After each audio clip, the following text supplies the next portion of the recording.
The scent of freshly polished wax, mixed with the cold perfume of marble, hit Elena's nose the moment she pushed open the heavy door. The mansion didn't make a sound, as if it had long forgotten how. Elena stepped inside, clutching a folder tightly to her chest like a shield. No voices, no presence, but everything was there. Velvet chairs aligned with meticulous precision, thick castle-like drapes, and a chandelier that glittered like frozen light. And yet, the house felt empty in a way Elena couldn't name, as though time itself had once lived here and then chosen to stop. She gently closed the door behind her, the creak of the hinge slicing through the vast quiet. Her footsteps echoed on the stone floor, sharp and lonely. The uniform she wore pinched slightly under her arms, still smelling of cheap fabric softener.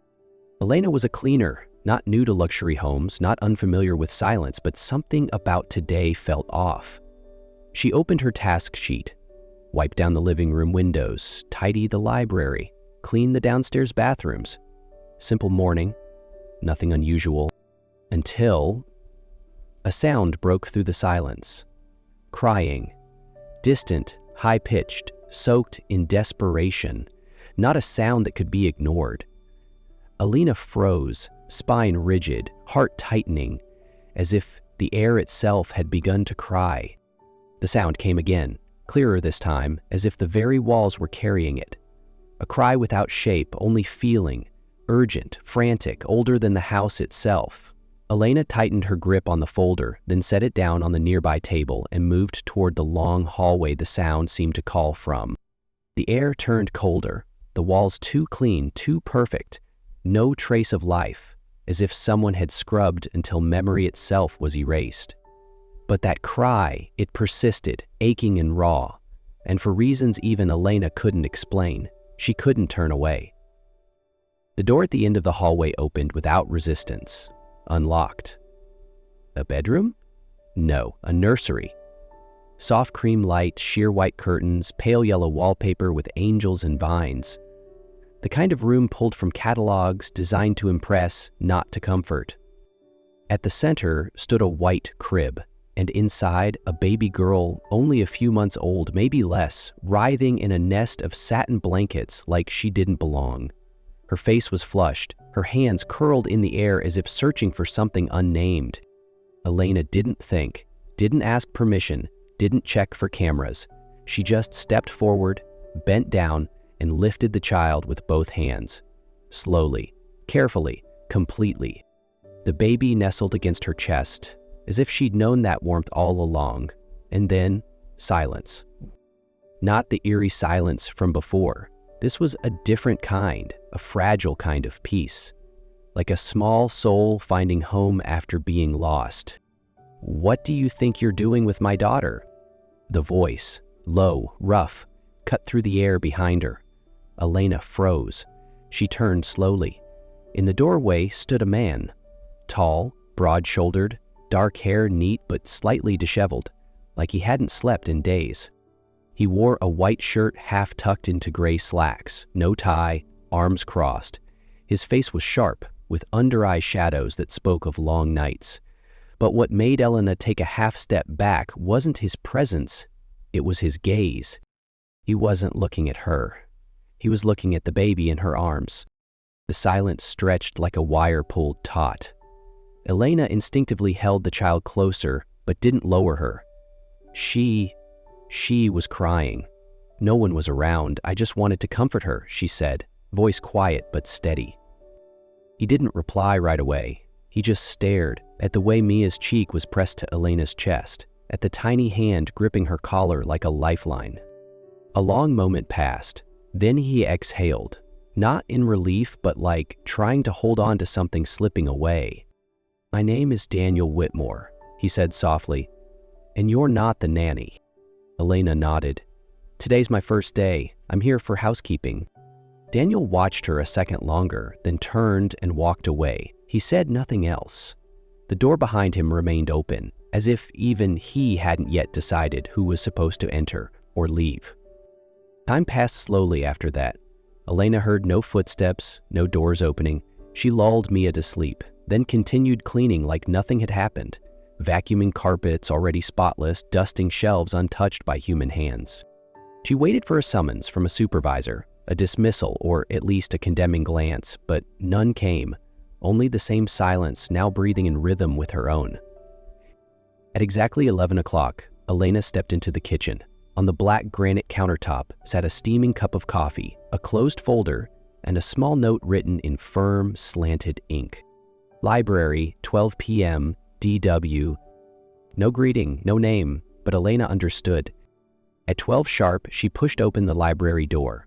The air smelled of old leather, wood, and paper left too long in sunlight. Daniel stood by the bookshelf, back turned. He wore the same clothes from the morning, but somehow looked older. "Sit," he said without turning around. She obeyed. "Most people who did what you did today would have been fired by now," he said after a pause, voice steady. "I know," she replied plainly. He exhaled lightly, then turned. A folder rested in his hands. "I have two options for you. You can continue with housekeeping, part-time hours, standard wage. Or," he placed the folder on the desk and pushed it toward her, "you can take care of Mia, full-time, room upstairs, 2 days off every 2 weeks, triple salary." Elena's eyes widened, but her body stayed still. "Why me?" she asked, almost a whisper. Daniel looked at her slowly. "I don't know," he said, "but she does." Elena moved upstairs that same afternoon. The room was small, bright, with a window that overlooked the back garden. It smelled of old wood, fresh paint, and something she couldn't quite name. Hope, maybe. She didn't bring much: a few clothes, a notebook, and the quiet caution she always carried with her. The days that followed settled into a gentle rhythm. Early mornings, warming bottles, playing with Mia under the soft morning light, whispering stories in the living room.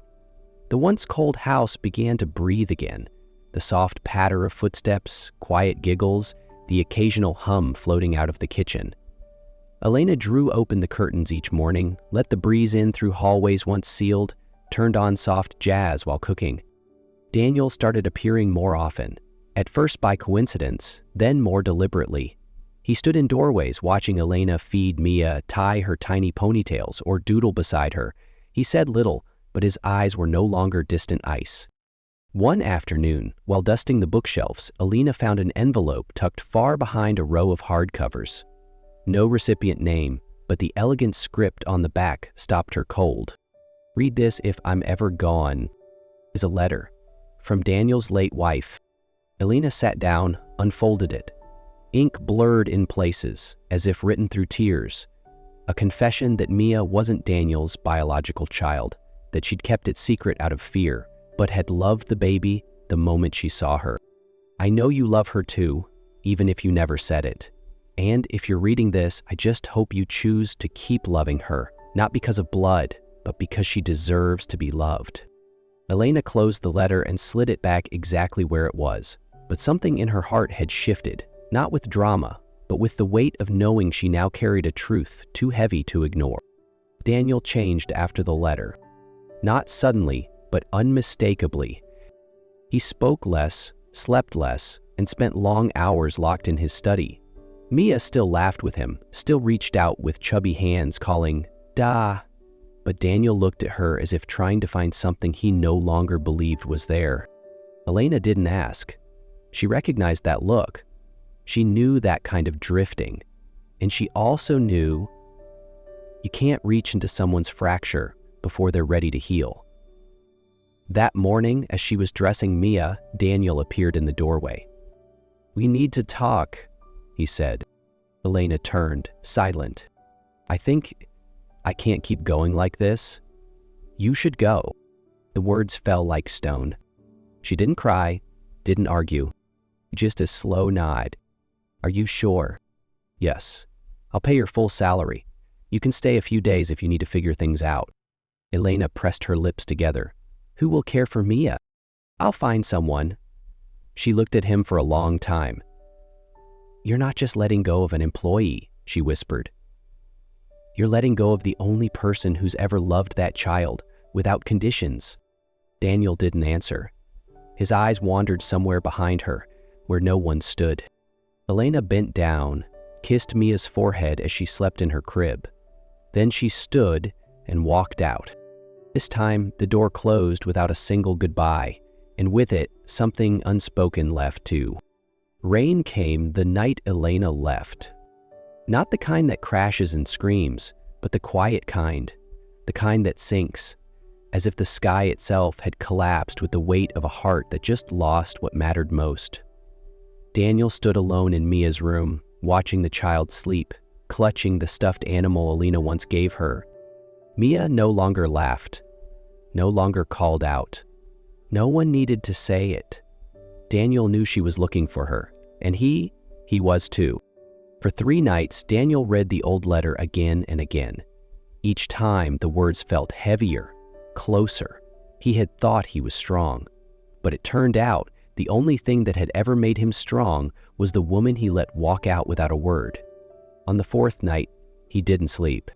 Instead, he pulled on his coat, wrapped Mia in her soft blanket, and drove through the pouring rain.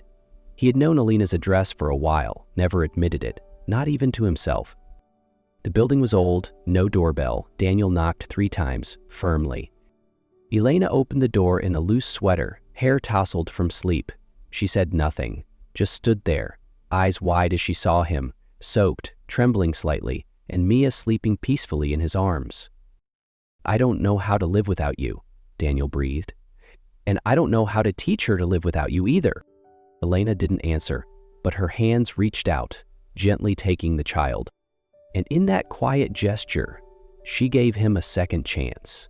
Not with words, but with trust. They didn't return to the mansion. Daniel sold it in less than a week, never walking through its rooms for one last goodbye, never hesitating. He signed the papers, handed over the keys, and left with Elena and Mia, 2 suitcases, a backpack full of stuffed animals, and a grip that never let go. The new house was small, white, with pale blue shutters and a garden where the grass still grew wild. Inside, the walls were freshly painted, the floors creaked softly, and the air smelled faintly of licorice and something gentler, like beginning again. Elena walked through it for the first time in silence. The kitchen had a window facing the backyard. Mia's room sat right next to hers. Everything was simple, but it fit, like it had always waited for them. "How does it feel?" Daniel asked, standing at the threshold, still holding a bag of soil. Elena didn't answer right away. She closed her eyes, breathed in. "Perfect," she said. The days that followed moved like an unchoreographed dance. Who brewed the coffee? Who changed the diaper? Who fed Mia breakfast? Nothing was assigned, yet everything found its rhythm. Daniel started cooking, still too salty, slightly burnt, but always trying. Elena left sticky notes on the fridge with smiley faces and doodles. Mia ran between them, carrying laughter and life. One Sunday morning, Daniel handed Elena a small piece of paper, an enrollment flyer for a nearby early childhood education program, with a handwritten note. "You've got what it takes. Go for it." Elena held the paper like treasure. She used to think dreams were a luxury, but now someone believed they were within reach. That night, she started filling her notebook. Lesson plans, game ideas, short stories for children. Daniel sat beside her, saying nothing, just pouring tea and resting his hand near hers. No pressure, no expectations, just presence.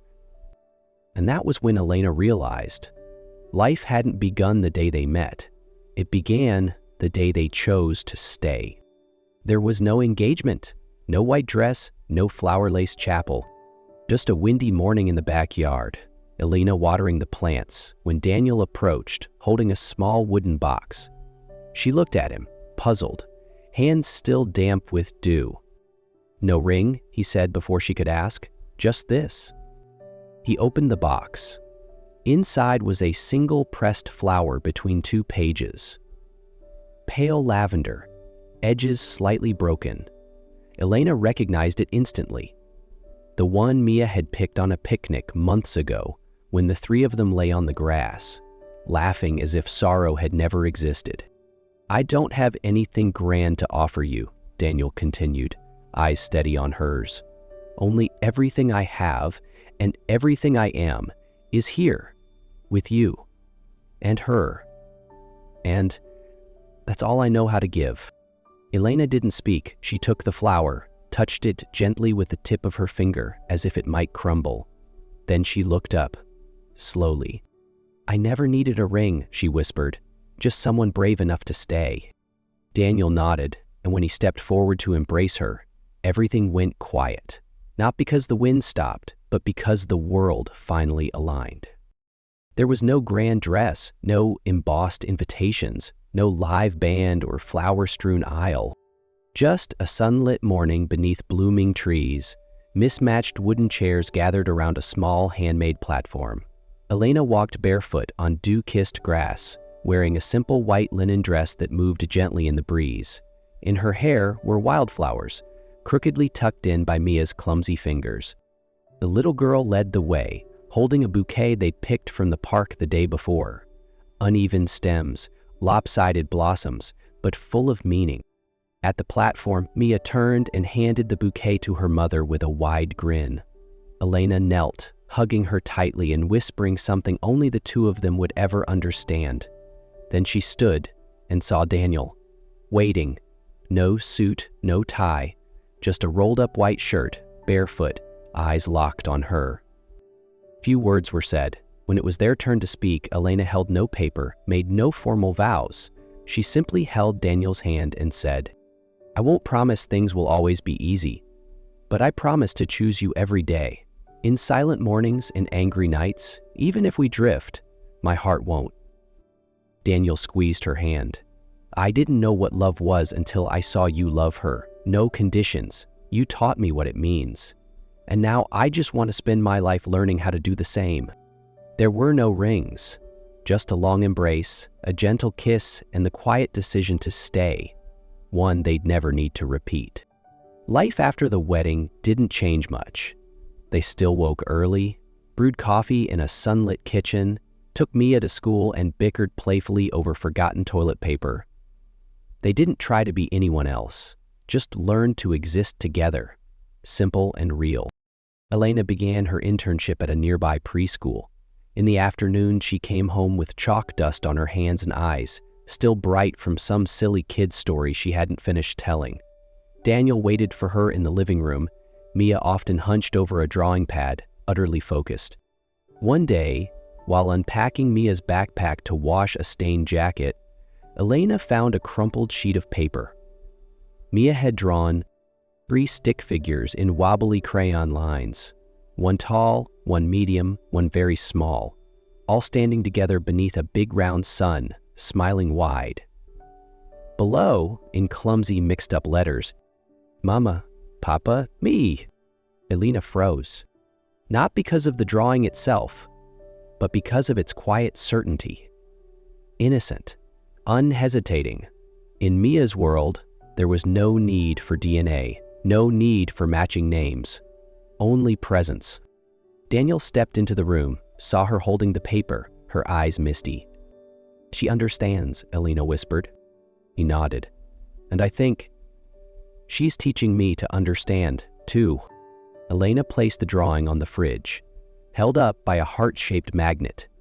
She didn't need a frame. That picture, with its crooked smiles and childlike color, had become their family's declaration. Chosen, built, loved. They didn't live a perfect life. There were days when dishes piled in the sink, schedules were forgotten, and Mia threw a tantrum because she wasn't allowed to wear her princess dress outside. Evenings when Elena cried after a failed lesson plan, and Daniel fell silent under the weight of work stress. But it was those days that truly made a life. Because in between the chaos were small, quiet moments Elena used to believe only existed in stories, like Daniel making her ginger tea at 3 a.m. when she couldn't sleep, or Mia climbing into their bed in the middle of the night, wedging between them, one leg over their stomachs, murmuring, "This is home." Elena didn't write those days down. She lived them. Sometimes they were filled with giggles as the 3 of them baked cookies and ended up dusted in flour. Sometimes they ended in exhausted silence on the floor, tangled together, saying nothing at all. She kept studying, Daniel kept working, But now, everything had a place to rest, not always in sync, but always together. One evening, while tidying Mia's pile of drawings, Elena found a page with crooked handwriting. "I love this home because it smells like mama, cookies, and peace." Elena needed nothing more. No perfect story, no grand ending.